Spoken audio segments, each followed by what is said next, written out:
मेरे भाइयों, मेरी माएं बैठी, मैं किसी की आलोचना नहीं करना चाहता, लेकिन जितनी माएं यहां बैठी हैं, एक बार हाथ उठा के बता दो कि क्या आपने हवाई जहाज में सफर किया है? जिसने किया हो जरा एक बार हाथ उठा के मुझे दिखा दो, जिसने हवाई जहाज में सफर किया हो। जिसने किया हो वो हाथ उठा ले, जिसने हवाई जहाज में यात्रा की हो। एक भी महिला ऐसी नहीं है जिसने हवाई जहाज में यात्रा की। हेलीकॉप्टर में तो की होगी, है? हेलीकॉप्टर में भी नहीं की। तो आप ये सोचो कि ये अगर आर्थिक गैर बराबरी नहीं है तो आप मुझे बताओ कि एक महिला जहां पैदा होती है पूरी जिंदगी उसी के आसपास घूम फिर के मेहनत मजदूरी करके और वहीं की वहीं दफन हो जाती है, और एक महिला जो है वो हवाई जहाज प्लेन से घूमने का काम करती है। क्या सरकारों को इन गरीबों की चिंता है? नहीं है। अगर अमीर गरीब का जैसी होता तो क्या कोई यहां गरीब रहता? सच तो ये है कि हमारी गरीब समाज की माओ ने तो एसी के ट्रेन के एसी वाले डब्बे में भी सफर नहीं किया। ठीक है, लेकिन दिन बदलेंगे, समय बदलेगा, समय बलशाली है, परिवर्तन होगा और आपके घरों पे भी उजाला आएगा, आपके घरों पे भी रोशनी आएगी। मेरी बात को आप याद रखना। बहुत कुछ नहीं देंगे, 2000 रुपए महीने के नहीं देंगे, नहीं देंगे, बिल्कुल नहीं देंगे ताकत बनने पे, लेकिन आपके बच्चों को दुनिया के सबसे अच्छी शिक्षा व्यवस्था से जोड़ने का काम करेंगे कि गरीब का बच्चा भी पढ़ लिख कर कम से कम 40-50 हजार रुपए की नौकरी करके अपनी बूढ़ी मां को इज्जत की जिंदगी दिलाने का काम करे, उसके सम्मान की रक्षा करने का काम करे। नहीं देंगे 500-600 रुपए की कोई किस्त, लेकिन अस्पतालों में इतनी अच्छी व्यवस्था करेंगे कि प्राइवेट अस्पताल उनके आगे धूल फाड़ते नजर आएंगे। दवाई भी मिलेगी, डॉक्टर भी टाइम पे आएगा, इलाज भी बेहतरीन होगा, सारे टेस्ट भी वही होंगे और साफ सफाई भी इतनी अच्छी होगी कि अस्पताल में आने के बाद घर जाने का मन नहीं करेगा। मेरी बात को आप याद रखना। वर्ल्ड क्लास के अस्पताल बनाएंगे और रोजगार देंगे, अपने भाइयों को रोजगार देंगे, जमीन देंगे, जिन पे जमीन नहीं उनको जमीन देंगे, जिन पे रोजगार नहीं उनको रोजगार देंगे, जिनमें सरकारी नहीं उनको प्राइवेट देंगे, जिनको प्राइवेट नहीं मिलेगा उद्योग धंधे लगा के, कंपनियां फैक्ट्रियां लगा के उनको लोन देके उनको प्रतिम छोटे उद्योग लघु उद्योगों से जोड़ने का काम करेंगे। और एक बात सुनिश्चित करेंगे कि चाहे पैसे वाला हो या गरीब, किसी सामंतवादी को हिम्मत नहीं होगी कि मूछे रखने पे, घोड़ी पे बैठने पे, बारात निकालने पे किसी गरीब की हत्या कर दे या किसी बहन बेटी का अपमान कर दे। ये बात सुनिश्चित करेंगे, ऐसी कानून व्यवस्था लागू करेंगे कि कोई किसी गरीब को अपमानित नहीं कर पाएगा। इसलिए मैं आपसे कहना चाहता हूं, ये लड़ाई तभी कामयाब होगी, सीने पे चंद्रशेखर आजाद का फोटो बनाने से कामयाब नहीं होगी मेरे बहादुर से। ये कामयाब तब होगी जब चंद्रशेखर आजाद को राजनीतिक शक्ति आप दोगे, और जिस दिन चंद्रशेखर आजाद के पास राजनीतिक शक्ति होगी तो किसी कोने में खड़े होकर आवाज लगा देना, घंटे भी नहीं लगेंगे, आपकी आवाज आपके भाई तक पहुंच जाएगी। मेरी बात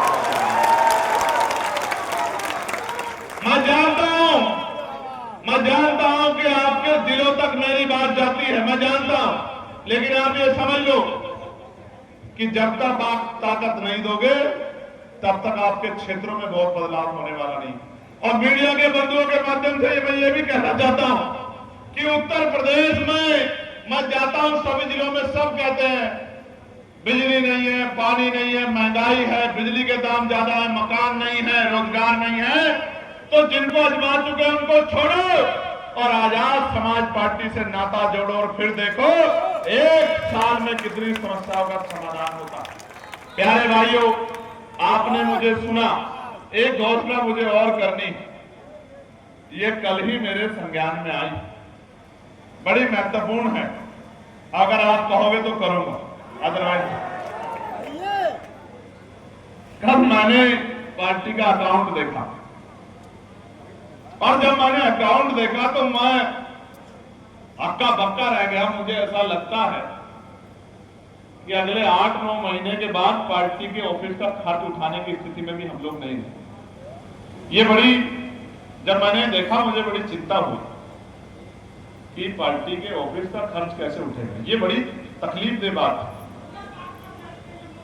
तो मैं आपको आज ये कह रहा हूं, इलाहाबाद में खड़े होकर साहब कहते थे जो सहारा देगा इशारा भी देगा।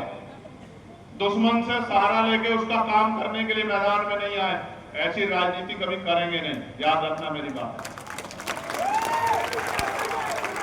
आंदोलन आपके सहारे पे, आपके लिए, आपको मुख्य धारा में लाने के लिए, आपके आंसू पोंछने के लिए चल रहा है। शक्ति आपके लिए बनाई जा रही है। इसलिए आपसे कहना चाहता हूं, यहां तो ये भी नहीं पता कल कौन सी गोली आके कहां से सीना चीर के जाएगी।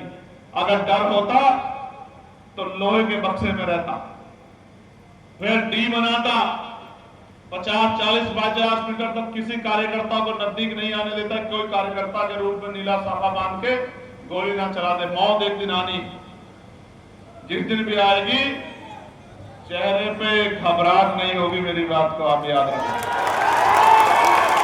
एक बात, दूसरी बात, जेल जाना पड़े, कोई परेशानी आ जाए, घुटने नहीं टेकेंगे। दूसरी बात, और तीसरी बात, बारकोड जारी करूंगा 1-2 दिन के अंदर। चाहे 1 रुपया देना, चाहे 10 रुपया देना, जिसकी इतनी हिम्मत हो, किसी की 100 की, 200 की, 1000 की, 2000, कोई मजबूत हो 10-20-50 हजार रुपए भी देना, जैसे अभी उन्होंने दिए थे। लेकिन इतना कमजोर मत छोड़ देना कि कुछ काम में कटौती करनी पड़े। काम में कटौती की जा सकती है, इसके अलावा कोई रास्ता नहीं। भाई आप 20 जगह जाते हैं, 15 जगह जाते हैं महीने में, फिर 5 जगह जाएंगे। आप प्लेन से जाते हैं, फिर ट्रेन से जाएंगे, समय कम ज्यादा लगेगा। लेकिन ऐसा नहीं होगा कि किसी भी चीज की कमी के कारण आंदोलन से समझौता हो जाएगा। ऐसा कभी नहीं होगा। ना विचार से समझौता होगा, ना आंदोलन से समझौता होगा। मैं आपका बहुत बहुत धन्यवाद करता हूं और आपको मुबारकबाद पेश करता हूं। और मैं दोनों हाथ जोड़ के, वो जो जेल गए थे, एक बार खड़े हो जाना मेरे सामने। बाकी लोग ना खड़े हो, जो जेल गए थे वही खड़े रहना बस। बाकी लोग खड़े होंगे तो इनको मैं पहचान नहीं पाऊंगा। हाथ नीचे करो, बैठ जाओ। और जो कह रहा हूं वो सुनो, दोबारा नहीं कहूंगा पलट के। जो जेल गया था वही खड़ा रहे। तुम लोग आना मुझसे मिलने के लिए गेस्ट हाउस में, मैं तुम्हारा इंतजार करूंगा वहां शाम में, ठीक है? डरे तो नहीं हो? डरे तो नहीं हो? दोबारा जाना पड़ा चले जाओगे समाज के लिए? तुम लोग बताओ, डरे तो नहीं हो? लाल टी शर्ट पक्का? जियो मेरे शेर, खुश रहो, खुश रहो, खुश रहो। तुमने अपना नाम, एक गुड बुक होती है नेताओं के बाद, तुमने अपना नाम सुनहरे अक्षरों में दर्ज करा है। क्योंकि बहुत कम मां ऐसी होती है जो योद्धा जनती, और तुम लोगों ने साबित किया है खुद को कि तुम अब इस लड़ाई को लड़ने वाले।